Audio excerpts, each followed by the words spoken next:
नमस्कार। इस वक्त के बुलेटिन के साथ मैं हूं आशीष प्रमोद गोस्वामी। लखनऊ से इस वक्त की एक बड़ी सियासी खबर आ रही है। खबर यह है कि समाजवादी पार्टी ने 5 प्रत्याशी घोषित कर दिए हैं। चरथावल से पंकज मलिक को टिकट मिलेगा, मीरापुर से चंदन गुर्जर को टिकट मिला है, साहिबाबाद से अमरपाल शर्मा को टिकट, पिठौर मेरठ से शाहिद मंजूर को टिकट, खतौली विधानसभा से रुपेश सैनी को टिकट।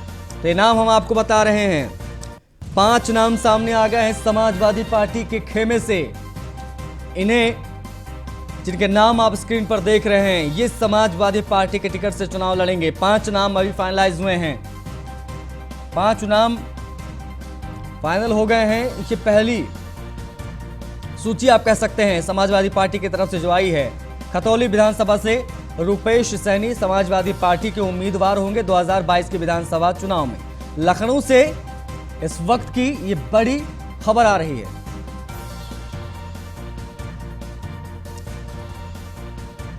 अवनीश विद्यार्थी जी हमारे एग्जीक्यूटिव एडिटर फोन लाइन पर जुड़ गए हैं। अवनीश जी, 5 नाम सामने आ गए हैं और कल मकर संक्रांति, उससे पहले ही क्रांति कर दी है समाजवादी पार्टी ने। क्या मायने इन नामों के? नहीं जी, मायने इसलिए हैं क्योंकि पार्टी में फर्स्ट फेज के तमाम सारे उम्मीदवार हैं जिनको सिंबल जो है आज अलॉट किया है। हालांकि औपचारिक तौर पर कोई सूची पार्टी की ओर से नहीं जारी की गई, लेकिन ये वो तमाम चेहरे हैं जिनको आज लखनऊ पार्टी मुख्यालय पर बुलाया गया था और बुला करके पार्टी की ओर से उनको पार्टी का जो सिंबल है वो अलॉट किया गया, जिसमें चरथावल से पंकज मलिक जो हरेन मलिक के बेटे हैं और पहले भी पूर्व कांग्रेस के विधायक रह चुके हैं, अभी हाल में ही ये लोग समाजवादी पार्टी का हिस्सा बने थे, उनको जो है टिकट अलॉट किया गया है। मीरापुर से चंदन गुर्जर को, साहिबाबाद से अमरपाल शर्मा को और पिठौर से जो पूर्व कैबिनेट मंत्री थे शाहिद मंजूर, इन सभी को सिंबल दिया गया है। खतौली को लेकर के कुछ नाम में त्रुटि है। वहां से जो टिकट मांग रहे थे समाजवादी पार्टी से, पूर्व सांसद राजपाल सैनी थे और वो अपने लिए या अपने बेटे शिवान सैनी के लिए टिकट मांग रहे थे। तो ये उनके परिवार में ही टिकट खतौली से समाजवादी पार्टी ने दिया है, जिसका सिंबल भी जो है उनको उपलब्ध करा दिया गया है। बहुत शुक्रिया अवनीश जी हमसे जुड़ने के लिए, तमाम बातचीत के लिए। तो अवनीश विद्यार्थी हमारे एग्जीक्यूटिव एडिटर बता रहे थे कि किस तरीके से और कैसे इन्हें टिकट बांटे गए हैं। 5 उम्मीदवारों के नाम फाइनलाइज हो गए हैं। इन्हें पार्टी दफ्तर बुलाकर सिंबल भी दिए गए। नोएडा से इस वक्त की एक बड़ी खबर आ रही है। बसपा ने 3 प्रत्याशियों के नाम घोषित कर दिए हैं। तो बीएसपी के नाम भी सामने आ गए हैं सपा के बाद। देखिए, नोएडा से पूर्व कांग्रेस नेता कृपाराम शर्मा को टिकट दिया है बीएसपी ने। दादरी से किसान नेता मनवीर भाटी को टिकट मिला है। जेवर से नरेंद्र भाटी दाढ़ा प्रत्याशी घोषित हो गए हैं। तो सपा के 5 नाम और बीएसपी के 3 नाम फाइनल हो गए। नोएडा, दादरी और जेवर से नरेंद्र भाटी दाढ़ा, ये होंगे जेवर से बहुजन समाज पार्टी यानी बीएसपी के प्रत्याशी। नोएडा से ये इस वक्त की एक बड़ी खबर आ रही है। पहले फेज में कहां चुनाव होने हैं उसको मद्देनजर अब तेजी से सूची में नाम बाहर आ रहे हैं और सपा के बाद अभी बसपा के 3 प्रत्याशी। इधर दिल्ली बीजेपी मुख्यालय में यूपी के उम्मीदवारों को लेकर 3 दिनों तक मैराथन बैठक चली, जिसमें पहले, दूसरे और तीसरे चरण के प्रत्याशियों के नाम पर मंथन किया गया। इसके बाद डिप्टी सीएम केशव प्रसाद मौर्य ने प्रेस कॉन्फ्रेंस की और बताया कि 172 सीटों को लेकर बैठक में चर्चा की गई है। उन्होंने बताया कि 172 सीटों पर प्रत्याशियों के नाम को अंतिम रूप देने के लिए इस बैठक में पीएम नरेंद्र मोदी, बीजेपी प्रमुख जेपी नड्डा, रक्षा मंत्री राजनाथ सिंह, गृह मंत्री अमित शाह और सीएम योगी आदित्यनाथ भी शामिल हुए। बताया जा रहा है कि परसों यानी 15 तारीख को बीजेपी के उम्मीदवारों की पहली लिस्ट आ सकती है। गृह मंत्री श्री अमित शाह जी, माननीय रक्षा मंत्री आदरणीय राजनाथ सिंह जी, हमारे केंद्रीय मंत्री आदरणीय श्री नितिन गडकरी जी, आदरणीय मुख्यमंत्री योगी जी सहित पूरी केंद्रीय चुनाव समिति मौजूद रही और आज की इस बैठक के माध्यम से जो 172 सीटों को लेकर चर्चा हुई बहुत सार्थक हुई और भारतीय जनता पार्टी शानदार विजय, जैसी विजय हमने 2017 में प्राप्त की थी उससे भी शानदार विजय हम 2022 में प्राप्त। तो योगी कैबिनेट से स्वामी प्रसाद मौर्य के इस्तीफे के बाद से यूपी की सियासत गर्मा गई है। विधानसभा चुनाव से पहले इसे बीजेपी के लिए बड़ा झटका माना जा रहा है। तो वहीं दूसरी तरफ बीजेपी की सहयोगी निषाद पार्टी ने मौर्य पर हमला किया है। निषाद पार्टी के अध्यक्ष डॉक्टर संजय निषाद ने न्यूज वन इंडिया से खास बातचीत की। क्या कहा उन्होंने, पहले आपको दिखाते हैं। संजय निषाद जी हैं सर, किस प्रकार से आज कल भी बातचीत हुई आपकी भारतीय जनता पार्टी के शीर्ष नेतृत्व से, कितनी सीटों पर चर्चा हुई? 15 से 18 सीटें निषाद पार्टी सीटों पर निषाद पार्टी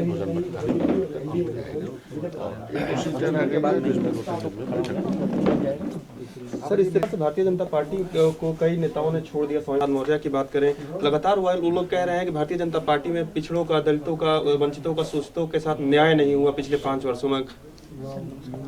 ये बात जब मंत्री थे तब कहते तो ठीक था। अभी तो मंत्रालय अधिकार सबका, चुनाव आयोग जब आचार संहिता लग जाता है तो उसमें कोई मंत्री रह जाता है ना कोई विधायक रह जाता है, वो सब खत्म होने के कह देता है भाई आपके पास कैबिनेट है तो जाके जनता में जीत कर आओ, पुनः मंत्री बनो, पुनः विधायक बनो। जब मंत्री 5 साल पूरा जब आप सत्ता में शुरू हो गए तब तो नहीं याद आया। उनकी बेटी तो कह रही नहीं भारतीय जनता पार्टी अच्छी है, उनका बेटा जो प्रमुख हुआ, घर भर के लोग जो कह रहे हैं कि जब ठीक है तो एक जो कोई आदमी हो वो किस कारण से कह रहा है, उन्हें विचार करना चाहिए कि ऐसे शब्दों पर लगाम लगा। और किसी के आने जाने से इस गठबंधन पर कोई प्रभाव नहीं पड़ने वाला, क्योंकि 2019 में आपने देखा होगा बसपा सपा का बड़ा गठबंधन था, फिर भी निषाद पार्टी पछुआ समुदाय डॉक्टर संजय मोदी के साथ हुए एक ऐतिहासिक जीत मिली। 2022 में उसी तरीके से ऐतिहासिक जीत मिली। किन किन क्षेत्रों में सर प्रत्याशी उतारेंगे? पूर्वांचल की बात करें, क्या पश्चिमी क्षेत्रों में भी आप लोग प्रत्याशियों को उतारेंगे? 2-4 सीटें जैसे 2-4 सीटें निश्चित रूप से पश्चिम का है, लेकिन ज़्यादातर सीटें हमारे पूर्वांचल की हैं। एक जिले में एक सीट हमने लिया कि जहाँ हमारे लोग अपने चुनाव चिन्ह पर लड़े और बाकी जगह पर भारतीय जनता पार्टी जीता है। भारतीय जनता पार्टी के लोग निषाद पार्टी जिताएंगे या निषाद पार्टी के लोग भारतीय जनता पार्टी जिताएंगे। जिस प्रकार अखिलेश यादव हमलावर है, क्या लगता है भारतीय जनता पार्टी कितनी टक्कर दे पाएगा अब की बार? 2014 से ही हमला कर रहे हैं। 2014 में मैं आया हूँ, 13 जनवरी 2013 को मैंने संकल्प लिया, 17 फरवरी 2014 में मैंने एक आंदोलन किया था सीएम हाउस, उस समय अखिलेश जी सीएम थे। और उस समय देखो आपने कांग्रेस और बसपा साफ हो गई, सपा जो हाफ हो गई और भाजपा माफ हो गई, सत्ता में आ गई। 2014 में भी सरकार बना रहे थे, 2017 में चुनाव लड़ गया, हार गए। कई सीटों पर 3000 4000 से मैं 40,000 50,000 वोट पाया। आज के दिन में आपने देखा है सपा बसपा दोनों खत्म हुए 2017 में मोदी लाल में, लेकिन 2018 में मैंने उनको इकट्ठा किया था, 4 party, 20 party, Nishad party, Baspa और सपा, लेकिन उन लोगों का हम जाने के निजी स्वार्थ में सबको अपने मारने, दूसरे को मारने अपने मन। 2019 में हम लोग मोदी के साथ, तो आप देखो 2014 से जो हार रहा, 2014 हारे, 2017 हारे, 2019 लगातार हार रहे हैं। तो ऐसे में क्या कहा जा सकता है? उनका तो कहने के लिए तब भी जीत रहे थे, किस वोट से जीतेंगे? बसपा का गठबंधन, सपा का गठबंधन बना था, आज बसपा अलग हो गई है, तब किस वोट से आपने? उस समय राजभर भाई भी अलग लड़े थे, लेकिन आप देखो क्या सिनेरियो है, जितने नेता हैं उनका वोट क्या है? वोट बैंक है। आज के दिन में वोट बैंक है। डॉक्टर संजय ढगुआ रोड पर पौवा का लेवल जो लगा था हटाकर पार्टी का लेवल लगाए, बेहोश थे, जोश में आ गए, होश में आ गए। अपने नेता डॉक्टर संजय के संघर्षों को मेरा समुदाय जान रहा। 2022 की बात, 2022 पुनः जो है सरकार। धन्यवाद सर। तो ये थे हमारे साथ ये थे हमारे साथ संजय निषाद जी, जिनका साफ तौर पे कहना है कि भारतीय जनता पार्टी एक बार फिर से सरकार बनाने जा रही है वीडियो गोसाई के साथ। पीयूष तो यूपी कांग्रेस ने भी विधानसभा चुनाव 2022 के मद्देनजर 125 प्रत्याशियों की पहली लिस्ट जारी कर दी है। इस मौके पर कांग्रेस की यूपी प्रभारी प्रियंका गांधी वाड्रा ने कहा कि हमारी 40% उम्मीद महिलाएं होंगी। प्रियंका गांधी ने कहा कि 125 प्रत्याशियों की पहली सूची में 50% उम्मीदवार हमने महिलाओं को रखा है। हमने प्रयास किया है कि संघर्षशील और पूरे प्रदेश में नई राजनीतिक पहल करने वाले लोग हमारे प्रत्याशी हों। प्रियंका गांधी ने कहा कि 50% महिला उम्मीदवारों में सहारनपुर से आशा कार्यकर्ता पूनम पांडे को प्रत्याशी बनाया गया है। पूनम पांडे ने मानदेय बढ़ाने के लिए आंदोलन किया था। 125 प्रत्याशियों में से 40% महिलाएं और 40% युवा हैं। इस ऐतिहासिक बदलाव के साथ हम राज्य में एक नई राजनीति शुरू करने जा रहे हैं। उन्होंने कहा कि जो महिलाएं पहली बार चुनाव लड़ रही हैं वो संघर्षशील और हिम्मती महिलाएं हैं। कांग्रेस पार्टी उन्हें पूरा सहयोग करेगी। उन्होंने कहा कि हमारा लक्ष्य है कि हमारी भूमिका बढ़े, हमारी पार्टी मजबूत हो। हमने तय किया है कि हम नकारात्मक कैंपेन नहीं करेंगे, हम सकारात्मक मुद्दों पर चुनाव लड़ेंगे। इस सूची से हम क्या संदेश देना चाहते हैं? हम ये संदेश देना चाहते हैं कि राजनीति का असली मकसद जो है सेवा है। राजनीति में जो लोग आते हैं उनका मकसद यही होना चाहिए। ये सही है कि काफी हद तक ये बदल चुका है, लेकिन हम एक बार फिर उसको बदलना चाहते हैं और एक नई राजनीति सामने लाना चाहते हैं। ये हमारा संदेश है। हमारी सूची में कुछ हमारे पार्टी के कार्यकर्ता ऐसे हैं जो बार बार चुनाव लड़े हैं, जो मजबूत कार्यकर्ता हैं। कुछ लोग हो सकता है बाहर से भी हैं। तो एक मिक्स्ड लिस्ट है। आपने आयाराम गयाराम की बात की, ये हर चुनाव में हमने देखा है, हर पार्टी में देखा है। कुछ लोग आते हैं, कुछ लोग जाते हैं, कुछ लोग घबरा जाते हैं कि हो सकता है कि उनको लगे कि हम यहाँ से नहीं जीतेंगे, वहां चले जाएंगे। ये बहुत होता है, हर चुनाव में होता है। मुझे नहीं लगता कि ये एक ऐसी चीज है जिससे किसी भी पार्टी को घबराना चाहिए। मैंने पहले भी कहा है कि जो हमारा संघर्ष है वो एक ऐसा संघर्ष अभी इस इन परिस्थितियों में है जबकि इसके लिए बहुत हिम्मत की जरूरत है। हाँ, जब हमारे साथी जाते हैं दुख होता है। हमारा जरूर ये एक लक्ष्य है, हमारा लक्ष्य ये भी है कि हमारी पार्टी मजबूत बने। हमारा लक्ष्य ये भी है कि जो प्रत्याशी लड़े वो ज्यादातर जनता के मुद्दों पर लड़े। आपने कहा कि हम विकास की बात कर रहे हैं, महिलाओं की बात कर रहे हैं। हमारा प्रयास, और हमने अपने सभी नेताओं कार्यकर्ताओं से कहा है, हम एक नकारात्मक कैंपेन नहीं करेंगे, हम एक सकारात्मक प्रचार का पूरा कैंपेन करेंगे। हम चाहते हैं कि सकारात्मक बातें हों, भविष्य की बातें हों, विकास की बातें हों, महिला सशक्तिकरण की बात हो, जो अत्याचार अपनी विचारधारा। एक के बाद एक योगी सरकार के 3 मंत्री अब तक इस्तीफा दे चुके हैं। यह सिलसिला स्वामी प्रसाद मौर्य के इस्तीफे के बाद शुरू हुआ। लखनऊ में स्वामी प्रसाद मौर्य से खास बातचीत की है हमारे संवाददाता ने। देखिए क्या कहा उन्होंने। हमारे साथ इसमें जुड़े हुए हैं और स्वामी प्रसाद मौर्य आज अपने विधायकों के साथ यहाँ पे अपने आवास पे हैं। बताते हैं कि 14 विधायक अभी तक इस्तीफा दे चुके हैं, जिसमें 3 कैबिनेट मिनिस्टर भी हैं। तो आपके साथ बात करने के खुद जोड़ रहे हैं। अभी तक 14 विधायकों ने इस्तीफा दे दिया है, जिनमें 3 कैबिनेट मिनिस्टर हैं। क्या कहेंगे? हमने पहले जिस इस्तीफा दिया था, हमने कहा था मेरा इस्तीफा भारतीय जनता पार्टी उत्तर प्रदेश की सरकार के ताबूत में अंतिम कील साबित होगा। आप देख रहे हैं इस्तीफे हैं कि इस्तीफे 10 दिन हो ही रहे, इस्तीफा रुक ही नहीं रहा है। मान मनोबल के बावजूद भी कोई हाथ नहीं आ रहा है। दांव देकर के सब कहीं न कहीं स्लिप करके इस्तीफा दे ही दे रहे हैं। स्वाभाविक रूप से भारतीय जनता पार्टी के पाप का घड़ा भर गया है। स्वामी जी, ये माना जा रहा था कि करीब 100 के आसपास की आप संख्या बताते हैं। बीजेपी वाले बता रहे हैं कि हमने मान मवल नहीं किए हैं क्योंकि वो यूजलेस कैंडिडेट्स थे जो आपके साथ जा रहे हैं। अब उनकी कोई जनता में पूछ नहीं, तब कि हमने देखा कि 3-3 4-4 बार के आपके साथ विधायक है। इस पे क्या कहेंगे? उनकी नज़र में यूजलेस है, हमारी नज़र में यूजफुल है। और यही यूजफुल फोर्स लेकर के ऐसा बकवास करने वालों को ऐसा सबक सिखाऊंगा, ऐसा सबक सिखाऊंगा, इनको छठी का दूध याद आएगा। आपने 48 घंटे का समय लिया था, अभी 48 घंटे में अभी और थोड़ा समय माना जा रहा है कि आप 14 तारीख को अपना करेंगे, तो 14 तारीख को क्या बढ़ा के बाद भी इस्तीफे का क्रम जारी रहेगा। अच्छा, एक चीज और सुनने में आ रहा है, अयोध्या से योगी आदित्यनाथ चुनाव लड़ेंगे, इस पे क्या कहना आपका? योगी आदित्यनाथ जी चुनाव एक एक सीट पर पटकनी दूंगा। पूरे उत्तर प्रदेश में एक एक सीट पर पटकनी दूंगा। और मैं देखता हूं कि हवाई नेता भारी होता है या जमीनी नेता स्वामी प्रसाद मौर्य भारी होता है। एक और बात करूंगा, 2017 का चुनाव था, तब भी ये केंद्र था विक्रमादित्य मार्ग और कालिदास मार्ग। आज हम 2022 का चुनाव कर रहे हैं, परिस्थिति वैसी थोड़ी सी चेंज हुई है, पर केंद्र अभी भी कालिदास मार्ग और विक्रमादित्य मार्ग है। इसके बाद यहाँ से सीधे विधानसभा। पिछली बार भी मैंने समर्थकों के साथ बहन मायावती जी जब बाबा साहब के मिशन मानव काशी नाम के सामाजिक परिवर्तन आंदोलन से हटी थी, तो उसका विरोध करते हुए मैंने उनसे अलविदा किया था। और बाद में भारतीय जनता पार्टी में उस समय गया था जब मोदी ने दुहाई दिया था कि हमको नीच लोग इसलिए कहते हैं कि मैं पिछड़ी जात में पैदा हुआ हूं। मैंने सोचा कि हम तो बाबा साहब के मिशन के सिपाही रहे, और पिछड़ों का दर्द बयां करने वाला मोदी अगर आया है तो साथ खड़ा होने में मजा आएगा।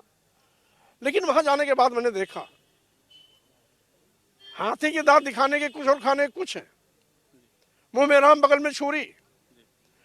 जिन अनुसूचित जात जनजात और पिछड़े वर्गों ने झूम करके भारतीय जनता पार्टी की सरकार बनाई, आज उन्हीं का अधिकार, उन्हीं का आरक्षण अजगर की तरह निकल गए। साथ ही साथ जिन किसानों ने झूम करके भाजपा की सरकार बनाई, उन्हीं किसानों को साल भर खुले आसमान के नीचे बैठने के लिए मजबूर किया। दिल नहीं पसीजा, और जब वोट की नजदीक आया, जनधार खिसकता नजर आया, तो जल्दी में बिना किसानों से बात किए किसान बिल वापस हो गया। केवल बड़े बड़े थैली शाहों का जेब गर्म करने के लिए, उनको और मोटा करने के लिए आज इनकी गलत नीतियों से छोटे, सूक्ष्म, लघु, मध्यम व्यापारी परेशान हैं, नौजवान परेशान हैं, पूरा उत्तर प्रदेश त्राही कर रहा है। मैं पूरे उत्तर प्रदेश में टहलता था, सबकी भावनाओं को पढ़ता था, उसी अवसर का इंतजार था। जब नया जनादेश पाने की पारी आई तो हमने कहा अब इससे अच्छा वक्त नहीं आएगा, लोहा गर्म है, हथौड़ा चटका दो और स्वामी प्रसाद मौर्य का। उधर बीजेपी से रिजाइन करने के बाद पूर्व मंत्री डॉक्टर धर्म सिंह सैनी ने भी न्यूज वन इंडिया के एग्जीक्यूटिव एडिटर अवनीश विद्यार्थी से खास बातचीत की है। डॉक्टर धर्म सिंह सैनी ने क्या कहा वो भी सुनना जरूरी है। हमारे साथ उत्तर प्रदेश सरकार में मंत्री रहे धर्म सिंह सैनी हैं और धर्म Singh ji, news one India पर एक बार फिर स्वागत है। अभी 2 दिन पहले हम लोग बात कर रहे थे, तब आपने इस्तीफे का खंडन किया था। मुझे लगा तब भी इस बात का एहसास था, तब मैंने आपसे सवाल पूछा था, तब आपने कहा था कि अभी चीज़ें तय होनी हैं। तो क्या वो तय नहीं हो पाई? नहीं, अब तो तय हो पाई है। तय हुई तो तभी जो है कि परिवर्तन हुआ, लेकिन ये आग काफ़ी दिन से सुलग रही थी। जब मंत्रिमंडल का विस्तार हुआ तभी से जिस तरीके से पिछड़ों, दलितों के जनप्रतिनिधियों को सम्मान न देना, एक विशेष वर्ग के लोगों को ही महत्वपूर्ण विभाग देना और उन्हें भारी संख्या में मंत्रिमंडल में शामिल करना, ये शुरू में ही दर्शा गया था। लेकिन वो बार बार आवाज़ उठती रही, हम लोगों ने अलग अलग प्लेटफार्म से आवाज़ उठाई है, उस आवाज़ को दबा दिया गया या हमें तसल्ली दे करके वापस भेज दिया गया।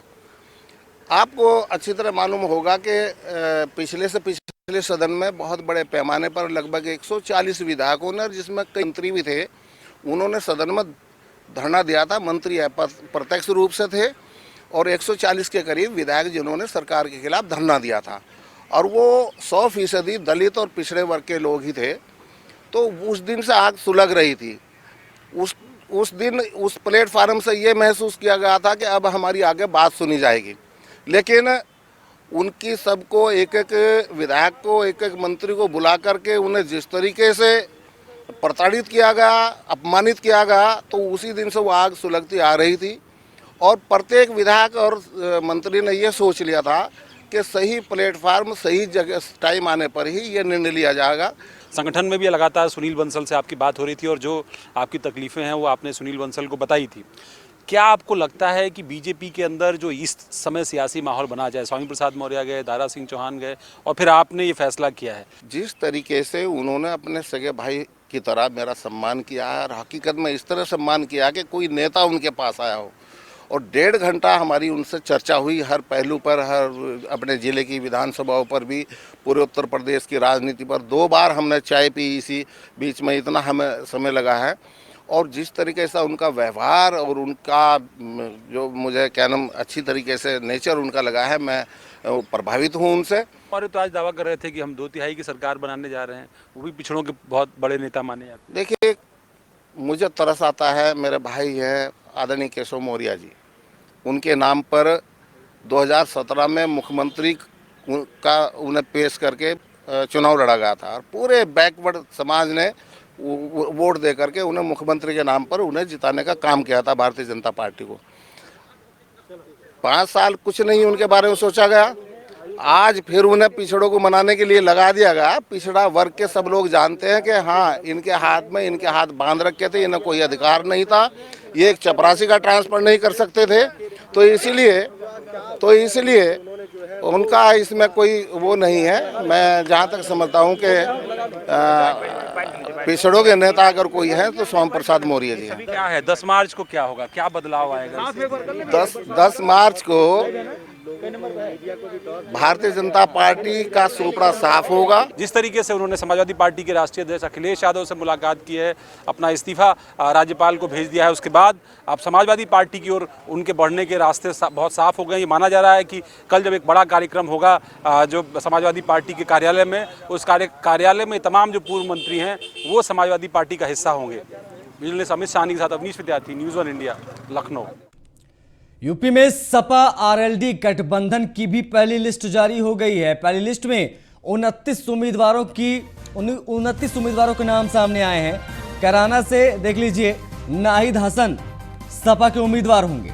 शामली से प्रसन्न चौधरी आरएलडी के प्रत्याशी होंगे। ये बड़ी खबर इस वक्त हम आपको बता दें। चरथावल से पंकज मलिक समाजवादी पार्टी के प्रत्याशी होंगे। ये कुछ नाम हम आपको बता रहे हैं। 29 नाम सामने आ गए हैं। शामली, कैराना ये बहुत महत्वपूर्ण सीटें हैं। चरथावल से पंकज मलिक समाजवादी पार्टी के प्रत्याशी होंगे। ये नाम हम आपको लगातार दिखा रहे हैं। पुरकाजी से अनिल कुमार आरएलडी के उम्मीदवार। सीटें पहले ही फाइनलाइज हो गई थी, नाम सामने आने बाकी थे। खतौली से राजपाल सिंह आरएलडी के प्रत्याशी होंगे। नाटौर से मुंशी राम आरएलडी उम्मीदवार। और कैराना विवादित जगह जहां से नाहिद हसन समाजवादी पार्टी के प्रत्याशी होंगे। किठौर से शाहिद मंजूर सपा प्रत्याशी होंगे। और चरथावल से पंकज मलिक का नाम सामने आया है, इस समाजवादी पार्टी के प्रत्याशी होंगे। तो इस वक्त की बड़ी और अहम खबर आपको बता दें, गठबंधन की पहली लिस्ट में 29 प्रत्याशी घोषित कर दिए गए हैं। शुरुआत में हमने आपको 5 समाजवादी पार्टी के कैंडिडेट्स के नाम बताए जो लखनऊ में फाइनलाइज हुए। 3 बीएसपी के बताए, 125 कांग्रेस के सामने आ चुके हैं। और अब देखिए गठबंधन की पहली सूची आ गई है, 29 नाम सामने आ गए हैं। खतौली, शामली, नाहटौर, चरथावल, ये तमाम ऐसी सीटें जिनके नाम अब सामने आ गए हैं कि कौन सा उम्मीदवार, उसका नाम क्या है, किस सिंबल पे वो चुनाव लड़ेगा। लगातार हम आपको दिखा रहे हैं इस बड़ी खबर में।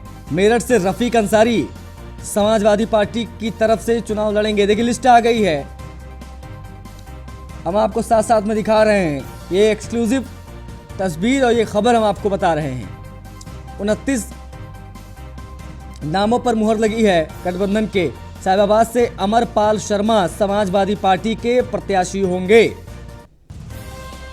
यूपी में समाजवादी पार्टी और राष्ट्रीय लोक दल यानी आरएलडी गठबंधन की पहली सूची इस वक्त आपकी स्क्रीन पर। सबसे पहले सबसे सटीक के नाम हम आपको बता रहे हैं। पहली लिस्ट में 29 उम्मीदवारों के नाम सामने आए हैं। कैराना से नाहिद हसन साइकिल चुनाव चिन्ह पर चुनाव लड़ेंगे। शामली से प्रसन्न चौधरी राष्ट्रीय लोक दल यानी आरएलडी के प्रत्याशी होंगे। चरथावल से पंकज मलिक समाजवादी पार्टी के प्रत्याशी होंगे। तो ये नाम हम आपको बता रहे हैं। पुरकाजी से देखिए अनिल कुमार आरएलडी के उम्मीदवार होंगे। शामली से प्रसन्न चौधरी आरएलडी के प्रत्याशी होंगे। खतौली से राजपाल सिंह सैनी आरएलडी प्रत्याशी होंगे। ये नाम हम आपको बता रहे हैं। चुनाव नजदीक, पहले फेज में पश्चिम यूपी, और ये नाम इस वक्त आपकी स्क्रीन पर।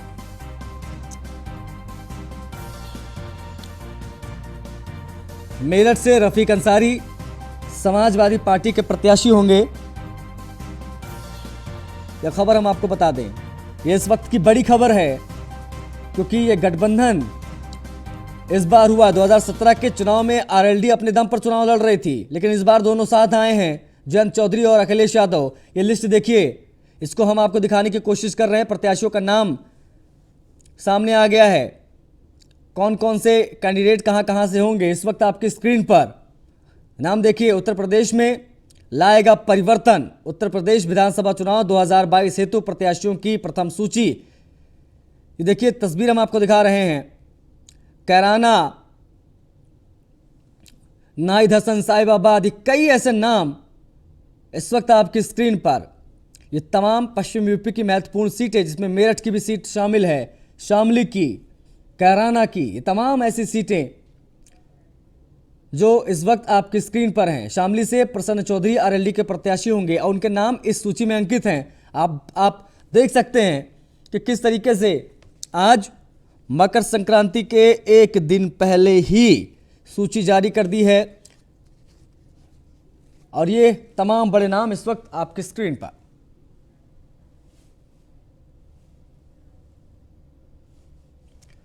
अवनीश विद्यार्थी जी हमारे एग्जीक्यूटिव एडिटर एक बार फिर हमसे जुड़ गए हैं, उनसे बातचीत करते हैं। अवनीश जी, अभी हम 5 नामों पर चर्चा कर रहे थे, 29 नाम और फाइनल हो गए हैं। जी हाँ, 29 नाम फाइनल हो गए। इसमें जो है आरएलडी की ज्यादा संख्या में है, करीब 12 के आसपास आरएलडी के हैं और उसके अलावा समाजवादी पार्टी के हैं। और आप देखिए जिस तरह के उम्मीदवारों को उतारा गया, इसमें कुछ ऐसे हैं जो पहले भी राजनीतिक शख्सियत रहे हैं। अब चूंकि आरएलडी के साथ गठबंधन है, इसमें करीब 20 नाम आरएलडी से और 9 नाम समाजवादी पार्टी के टिकट पर हैं। समाजवादी पार्टी का बहुत गढ़ नहीं रहा है ये इलाका, लेकिन हाँ 2012 में उनको इस इलाके में सफलता मिली थी। अब जब आरएलडी के साथ उनका गठबंधन है आरएलडी ने बहुत हार्ड बार्गेनिंग की है इस बार चुनाव में, अपनी पॉलिटिकल पोजीशन को देखते हुए, किसानों का, जाटों का उनको जिस तरह समर्थन था, समर्थन को देखते हुए एक समीकरण बनाने की कोशिश अखिलेश यादव और जयंत चौधरी ने पश्चिमी उत्तर प्रदेश में की है। और ये पहला फेज का जहां चुनाव हो रहा है, ये उन इलाकों की तस्वीर है, उन इलाकों की ये सीटें हैं। 14 तारीख यानी कल से जो नामांकन की प्रक्रिया है वो इस इलाके में शुरू होगी, अधिसूचना जारी हो जाएगी। ऐसे में एक दिन पहले इन तमाम कई सारे, इसमें करीब आधा दर्जन ऐसे कैंडिडेट हैं जिनको सिंबल भी पार्टी ने आज बुला करके, जो समाजवादी पार्टी की कोटे से हैं, वो अलॉट कर दिया है। अब इसमें कुछ ऐसे लोग भी हैं जो तकनीकी रूप से समाजवादी पार्टी के मेंबर हैं कि समाजवादी पार्टी ने उनको आरएलडी के टिकट पर उतारा। आप देखिए राजपाल सैनी जो खतौली से चुनाव लड़ रहे हैं, वो पूर्व सांसद हैं, पहले वो बीएसपी में थे, अभी हाल में ही समाजवादी पार्टी में शामिल हुए थे, लेकिन उनको जो है आरएलडी के टिकट पर उस सीट पर लड़ाया जा रहा है। तो ऐसे कई सारे आपको चेहरे भी आने वाले समय में, और जो बचे हुए चरण की सूची मिलेगी उसमें भी दिखाई पड़ेगा कि कई ऐसे कद्दावर समाजवादी पार्टी के जो चेहरे हैं वो चुनाव जो है वो आरएलडी के टिकट पर लड़ रहे होंगे, क्योंकि आरएलडी ये चाहती थी कि जो किसानों का, जाट समाज में पश्चिमी उत्तर प्रदेश में जो सियासी माहौल उसके पक्ष में बना है, उसको राजनीतिक समीकरणों और शायद इसीलिए अवनीश जी ज्यादा से ज्यादा सीटें, यानी जितने भी दलों से गठबंधन है अखिलेश यादव का समाजवादी पार्टी का, उनमें से आरएलडी ही एक बड़ी पार्टी है जिसको ज्यादा से ज्यादा सीटें मिली है। बहुत शुक्रिया अवनीश जी हमसे जुड़ने के लिए, तमाम बातचीत के लिए। प्रतापगढ़ से खबर लेते हैं। प्रतापगढ़ के पट्टी विधानसभा क्षेत्र में बिना परमिशन चुनावी सभा करने पर डकैत ददुआ के भतीजे, सपा नेता और पूर्व विधायक राम सिंह पटेल समेत 19 के खिलाफ आचार संहिता के उल्लंघन के आरोप में पुलिस ने एफआईआर दर्ज की है। बताया जा रहा है कि कंधई थाना इलाके के जोगीपुरा इनरिया में चुनावी सभा में प्रचार सामग्री बांटी गई। बता दें कि रानीगंज क्षेत्र में पहले ही सपाइयों पर आचार संहिता के उल्लंघन के आरोप में केस दर्ज किया गया है। तो इसी के साथ इस बुलेटिन में फिलहाल इतना ही। मुझे दीजिए इजाजत, नमस्कार।